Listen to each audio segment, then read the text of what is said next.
influencing what they choose. I made a prediction, Steve. Here's a prediction. Can you just put this aside over there? Okay. With your right hand, can you point to one of the objects? And with your left hand, point to another one. Great, so the two outer objects are gone, so we're left with three objects. Pick up two of them. Pick up two of the objects. Now, by the way, you can change if you want.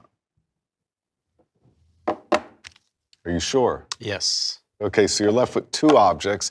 In a moment, I'm gonna have you place one on the palm of my hand, and I'm gonna give you the chance to change. Place either object on the palm of my hand now. Do you want to change? Okay. Are you sure? Yes. So out of 5 objects, you selected the ring. Yeah. I made a prediction before this began. The ring. Great. Now, you can see how this would be useful, and it doesn't have to just be 5 objects. It could be 4 suits on a deck of cards. It could be lots of objects that you narrowed down to 5. So let's go over the process of this. If this is the object group, it's 5, and this is the object that you want to force, I would put this right here, by the way, and that's just the lucky if they happen to point to it right away. And the reason I put it here is because it's easiest for his right hand to reach to right here. He won't reach here because this is too obvious, but this would be a good choice. So what I would say is, if I want him to choose this object, I would say with your right hand, could you just point to one of the objects? And now I build up everything. I'm saying you could have chosen anything. And then I say, but look at the paper, right? But okay, so now let's say he doesn't choose that. So with your right hand, can you point to an object? And with your left hand, point to another object. Do you want to change? Are you sure? Yeah. Great, so the 2 outer objects are gone. Can you pick up any 2 of the objects and you can change as much as you want? Great, perfect, good. Now, before we started, I made a prediction.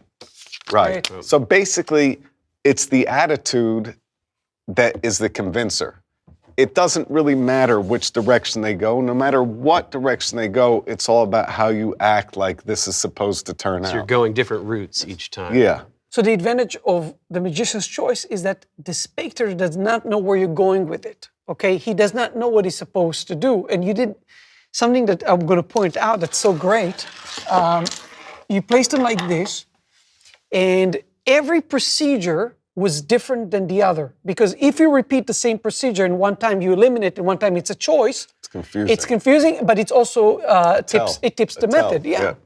But you did something great. You said first point, then pick, and then hand me one. So every one of those procedures was different. Could you demonstrate the bad version? The bad version? Like, it's hard. So help me out here. I will. Okay, so I wrote ring, and I said to you, point to any 2 objects. These 2, okay, so we will eliminate these. Okay, now point to any 2. Okay, you chose these, great. So if you repeat, then it's bad. But here, and again, I'm pointing out just because he did it so beautifully. What David did is he made it sound as if this is how it plays out every time. It's always like this, that's how I do it. And you can say something if you want to reinforce it, say point to any 2 objects. And push them towards me. And of course, if you're not feeling great about this, we can reverse it and do it all from the beginning. Now, from these 3, can you rearrange the order? So I want to break the rhythm, correct? Okay, pick up any 2 of them. Doesn't matter to me. Any 2 is fine, and hand them to me. Is that good? So you see what I also like what you just did, which is rearranging the order, because it makes it feel random. Like they can do whatever they want. They have control. That's really good. But I want to stress out one thing. I'll go to the. That I want you pick the 2 again, but I want you to pay attention to the space between the instruction and the outcome. So, for example, and pick up any 2 and hand them to me. I did not even finish. I can, by the time I see you grabbing them, I can complete the sentence because I know what I'm going to do. So here's a bad one. Let me do it bad. I want to do it bad, okay? Okay, same object. Pick up any 2. Give them to me. The space kills it, correct? Here's how it's not killing it. Ready? But be slow like a layman and say, pick up any 2 objects and just hand them to me. Right. So I even did not let you, I didn't give you a chance to touch them. The illusion is this is what would happen every time. It doesn't matter which ones you would touch, you will hand them to me. It's a confidence game, correct? Yeah. And that's why so many people abuse this method, and it's very transparent. I understand. I'd love to hear your thoughts, either of you, on, so we've been doing this and having the past couple of times the ring remaining, but when you get down to the two objects and one of them is the one you want, Oh, that's a good one. that's kind of like the final 50-50. 50-50. Do you want to talk about that? Basically, you're down to two objects. So the ring is always going to be the answer. And it doesn't matter which version is the ring because it's just your acting.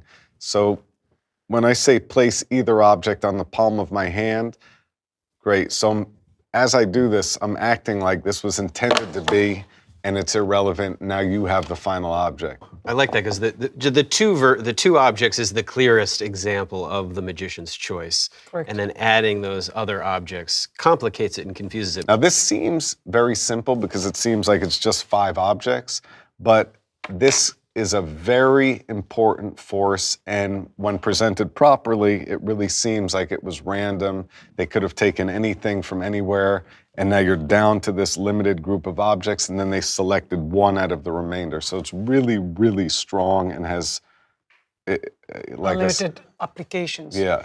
But I want to, your question is dead on about the 50-50 and how, because that's the one that if you don't sell it right, it's clear. So, and he did something that's very important, and I want to point it out, that he looked away as if he doesn't care what you're going to put. So by not looking at the hand and not paying attention to what you put is important.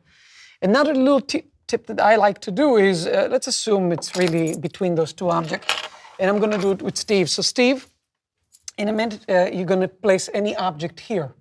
And listen to the language. I don't say you're going to choose. I don't say you're going to choose an object. I'm going to say you're going to place an object because now it's ambiguous. It's a choice or it's an elimination. But I'm going to do one more thing. So place any object you want. Are you positive? Yes. You're not giving me the ring? No. You're not. No. So that's it? That's it. So look, I'm doing it in steps, but the subtext of this, I'm starting to now shift from ambiguous language to this is eliminated. Let's do the opposite. You'll give me the ring this time. So place any object you want. Yes? Is this it? Yes. I don't say the ring yet. I say, is this it? Yes. You're giving me the ring. Yes. Are you sure? Yes. Not the keys? No. He said no to the people now hear no keys. He just said no keys, but I made you say that. Because let's listen to it again. And just to point out, that was cool to experience. The question I was answering was not, did I choose the keys? Correct. I was answering, no, I did not give you Exactly. the keys. So just to listen Yeah. to the, because it's all about language, correct? I mean, Yeah. so you give me the ring and I say, so this is it? Yes. I locked you. It's the first beginning of twisting the, yeah. So, so this is it? Yes. Yes. You giving me the ring? Yes. Second, yes. Not the keys? No. Third, give it to me. That is your choice now. And I think also what's important, not the keys allows you, let me get rid of it. Otherwise, it might be weird because they're now holding an Yes. object. That's right. Yeah, so that's a right. really good touch. So it's like, place either object in the palm of my hand. Are you sure? Yes. So this is it? Yes. Not the keys? And as you do that, it makes sense to throw them out. Correct. Right. Because Yes. otherwise, if they're stuck like this and you're here, this is it. Now you have to get the keys out of their hand. So that awkward moment is, I think, Correct. thrown away by not the keys. So that's an important touch that's really... So once you fall in love with the psychology of this and you understand that it's really more of an acting challenge than anything, you're going to love this. You're going to start doing it a lot. And it's about convincing somebody this is how it plays out every time. If you saw my show tomorrow, this is exactly the procedure. But just to be straight on this one, it looks very simple, but it's not. The psychology of presenting this in the most believable way is very, very complicated because, like Asi said, it's acting, but you almost have to believe it yourself.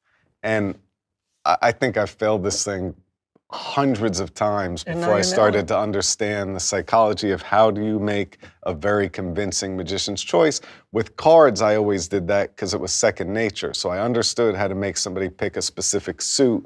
But the idea of having them choose the object, it was a different territory for me, and we walked through it Yes. night after night, So this is from 5 objects, but you mentioned we can do it from a deck of cards, like which 52 is objects. lots of different objects, right. I'm going to show you how to apply that to a card trick using the same principle. So from in the deck, can you take any card, take a group actually, take a little Like bunch 4 or of cards. 5? Yeah, like a little bunch, yeah. How many is that? enough? Yeah, less, I wanna doesn't go matter. less. Like this is good. Yeah, that's fine. Good.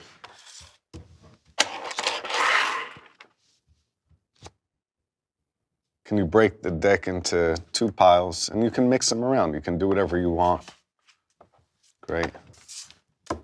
This feels right. Okay, you're sure? Yeah. Okay, pick up either one of the 2 piles, and great, pick it up. Good, and leave it just so you can see all the cards, but mix them face up so you can see that it's up to you. And I'll get rid of those. Good. Put the 3 cards face up on the table in any order that you want. Good. With your left hand, point to one of the cards. Great. Are you sure? Mm-hmm. Okay, perfect. So let's just explain what happened. We took a deck. You took a bunch of cards from anywhere. You selected 5 cards. Then you reduced it to 1 card, right? Yes. I knew you were going to choose the 8 of hearts How? because I just knew out of all these cards, that would be the card that you chose. But now I'm going to show you a trick using the 8 of hearts. Okay. Can you slide it face down anywhere in the deck that you want? Face down? Yeah, so I can't follow it. That's great. I love the presentation. That's good. So it's funny because you start with 52, but then you narrow down to about 6 objects, which is similar to these. But how did you do that? How did you narrow it down? Well, let's just show what happens if they do it differently. So as I'm spreading through the cards, and I'm going to say you can just point to a group or whatever. Right there. So now, no, but hold on. What happened was you touched the 8. Yes. You went right to it. So I would stop there if that was the case, and I would say, slide it I out, see. don't let me So see. you're going for a right, dead so you on. have, yeah, and then can you put it back in? I'm going to try to find. And then oh, what? Yeah, so it's almost like that's, but, okay, so let's say they don't hit the card exactly. And again, where I know the card is, I have a little bit of a break just so I know where the area is coming. So let me move the 8 of diamonds out. So I have a little break above where I know the card is. So you can push 5 cards towards them as well. So you can kind of guide them to take a little group. Can you just point to, point to a few cards and grab a little group? Good, grab a few. Great, and now I'm kind of holding them back so he doesn't take 10 cards out. I'm kind of holding it back so he goes to the immediate. But if he does take 10 cards out, I would say break it in half and half. Now I have my 5, and that's a starting point. Good. So now it's very similar to doing it the way we explained with Right. the objects, exactly the same. And if it was in this order, I probably wouldn't change the order. I'd say just spread them out a little bit. And we know that this is the card that we want. And I'd say with your right hand, could you point to a card? Explain to me why you would do the right hand and not the left. So the left hand is going to usually go to this side because people it's don't convenient. Right. And the right hand is usually going to go to this side. And again, this usually is the obvious choice. So most people will hit these 3, not all people. Also, you but can make an overall. argument that that's an obvious, correct? The That's dead center. right. So it's Yep. pretty much between these Yep. 2, and that's why you Yep. favor the right hand. So now if he hits here, it's all build up. Game but over. We're kind of in the money with that. But if he doesn't hit here, if I say with your left hand, can you point to a card?